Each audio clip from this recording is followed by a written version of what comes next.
This is a lecture from Open Tuition. To benefit from the lecture, you should download the free lecture notes from opentuition.com. We're now looking at the chapter headed Exchange Rate Determination, where what we're going to be looking at in the calculations is forecasting future exchange rates, future spot rates. And it's nothing directly to do with what the earlier chapters on foreign exchange risk management. It's more relevant, it's only relevant in the exam, for discounted cash flow questions when you're investing abroad. I'll remind you why later. Before I show you the calculations, which are very straightforward, a little bit of discussion. You'll see it's a bit typed there. The first says influences on exchange rates. Why do exchange rates change? You know full well from what we did on exchange rate risk, that from day to day exchange rates move. Well, there are all sorts of factors influence the exchange rate. You'll see there the rates of the inflation in different countries, that'll have an impact. The interest rates in different countries, if one country's got a higher interest rate, people want to put money into that company to get the higher interest. And the supply and demand, if more people are buying the currency, it puts the cost up. Economic and political prospects.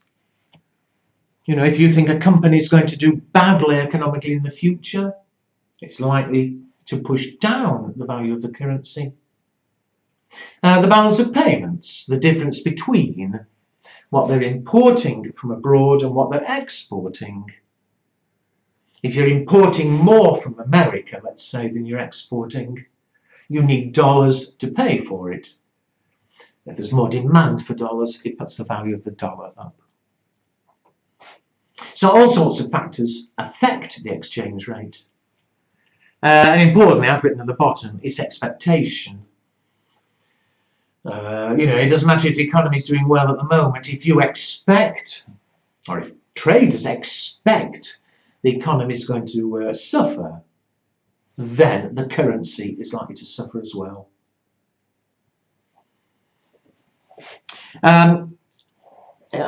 This government approaches to exchange rate management. Most countries these days have what we call floating exchange rates.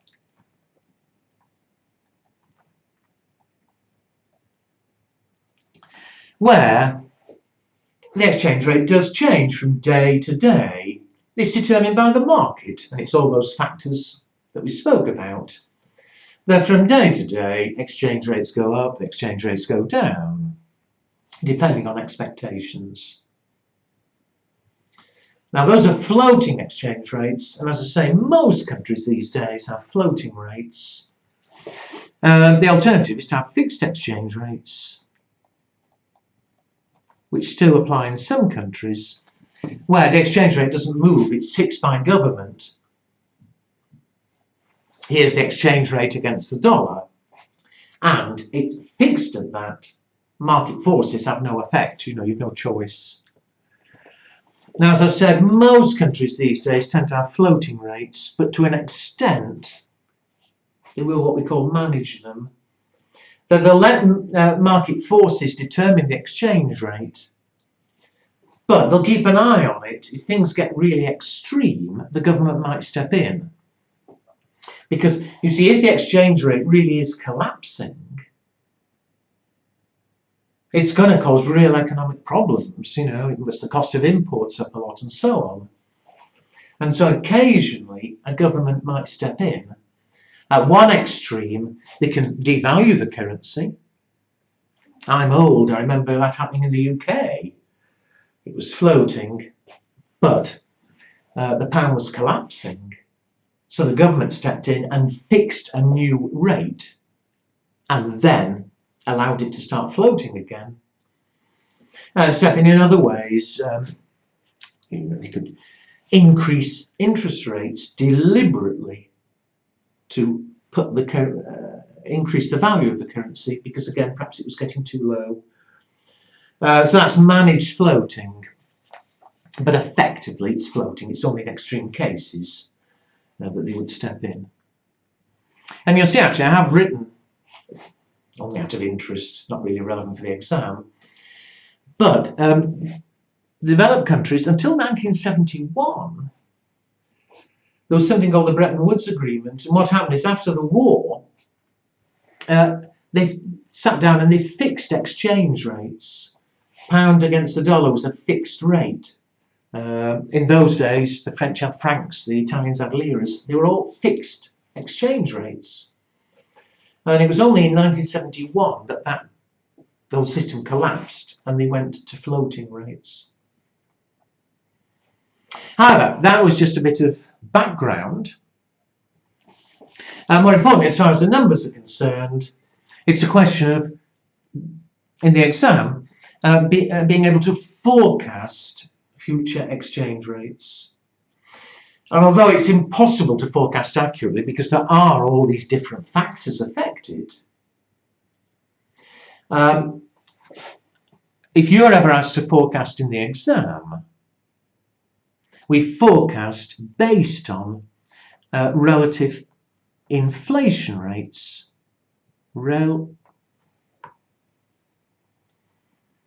Relative inflation rates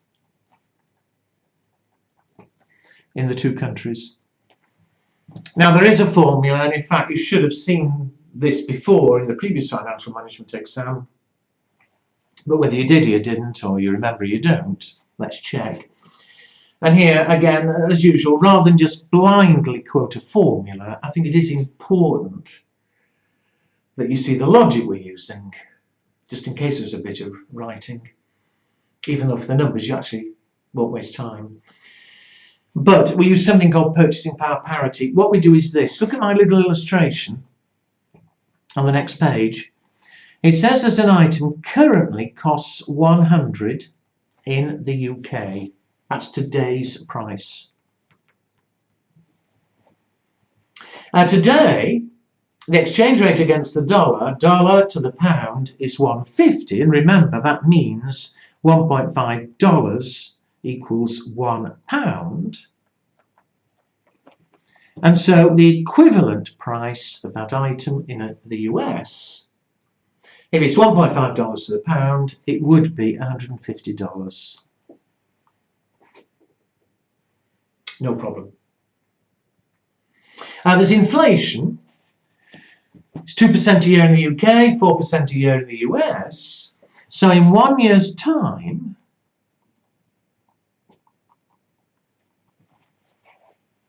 the price in both countries will have gone up by inflation.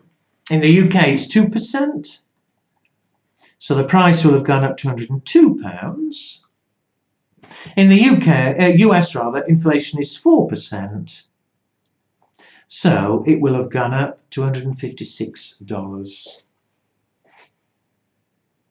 Well, ignoring all other factors which exist in real life, we say the exchange rate must change to keep the two equivalent.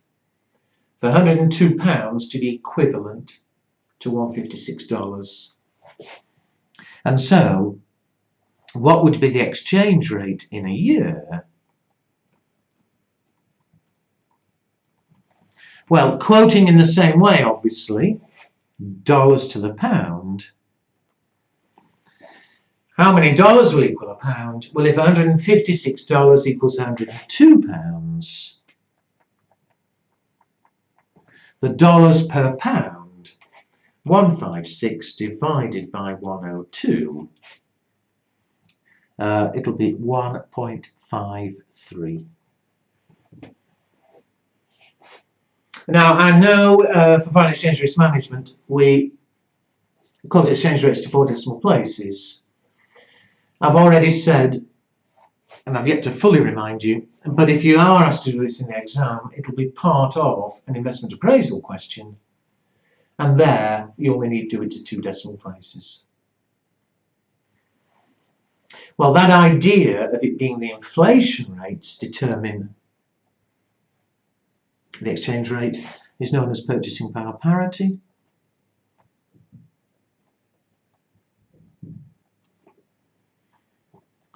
And you are given the formula in the exam. It's on the last page. It's the last item on the first page of the formula sheets. I'll remind you afterwards what the second formula is, but the relevant one here is the first formula, that S0 equals S1 times 1 plus HC over 1 plus HB.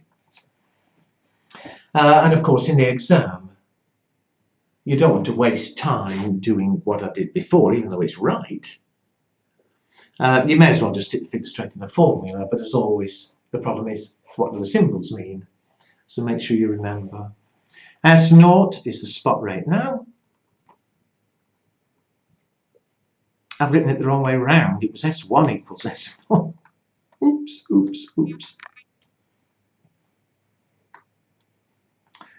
Sorry, S0 is the spot rate now. S1 is the spot in 1 year, which is what we're after.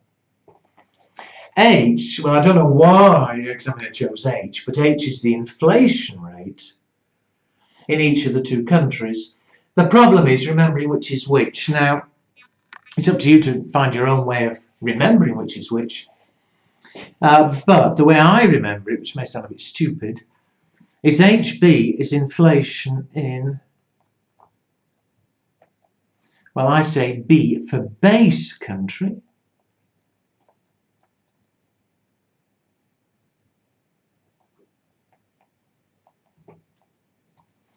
Whereas HC is the inflation, well, I can't think of anything that C could stand for. It's the other country. Well, that's fine, as long as, if you are remembering it this way, how do we determine which one of the two is the base country? By base country, I mean the currency we're quoting against. So you see, in our last example, the exchange rate in the illustrations I went through, it was dollar-pound 150. So the dollar was being quoted against the pound. $1.5 is £1. We're quoting against the pound, that would be the base country. If you had a quote, pound against the euro, that would be the number of pounds for 1 euro. Well, for this formula, euro would be the base country.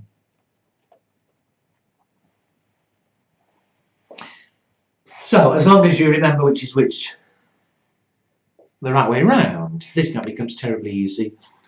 There are two examples. I don't know why I've written two. I'm going to do one. I'm not going to waste time on the second. You can have a go at the second yourself. There's an answer at the back of the notes. But example one. The exchange rate, the current spot, is dollar to the pound 1.7. It wants to know what will be the exchange rate, first of all, in 1 year's time. Well, using the formula, S1, the rate in a year's time, will be the current spot of 1.7. The inflation rates, well, again, because it's quoted against the pound is the base country. So the other country is the US, inflation's 1.05. Base country, the UK, 1.02. It gives a forecast exchange rate in a year's time of 1.75. Here, it wants the exchange rate in 2 years. Well, we do exactly the same thing. We say, all right, in 1 year it was 1.75. But if there's another year's inflation at 5 and another year at 2, then again 1.05 over 1.02. The exchange rate in 2 years' time, you'd be forecasting at 1.80. Now, I told you already that where this stands to be relevant, and is quite commonly relevant, is in a big MPV question where they're setting up an operation in another country. And if you remember, look back if you need, but you'll do all the cash flows as normal in the foreign currency. Maybe here, in America, you do it all in dollars. But when you've got the net cash flow, they're then remitted to the home country. So you'd have to convert to the home country's currency, maybe pounds. Which is fine, except of course your cash flows are in 1 year's time, 2 years' time, 3 years' time, 4 years' time, whatever. And so the year 1 flows you convert at the forecasted rate in 1 year, the year 2 flows at the forecast rate in 2 years, and on we go. And of course there's no reason why the inflation rate should stay constant. Here, the inflation rates in the US were 5%, in the UK 2% for each of those first 2 years. But the question could tell you that in the third year, maybe the inflation rate in the US went to 6%, in the UK went to 3%. You know, it can change each year. Well, no problem. If the first 2 years the inflation was 5 and 2, there we are. There's the forecast spot. If in the third year it was 6 and 3, then the forecast for the spot in 3 years' time, well, it was 1.80 after 2 years. Multiplied by 1 plus the foreign inflation, divided by 1 plus the base country inflation, and what do we get? 1.8 times 1.06 divided by 1.03, 1.85. As I say, it is common to have investing abroad. And the minute you saw, they will give you a list of the inflation rates each year. And so you're a little bit all on its own. Forecast the future exchange rates. And then you can carry on as we did before. In the example we did earlier, I gave you the exchange rates in each of the, I think it was 5 years. But I did say at the time, more likely you'd have to forecast, and it gives a little bit of extra work. All right, I've already said I'm not going to go through example 2. I mean, I really shouldn't need to. Do it yourself and check the answer at the back. Also, just because it was there, let me remind you, the formula sheet does have those 2 formulae. The first one, the one we're dealing with, is purchasing power parity. And purchasing power parity is used for forecasting future spot rates.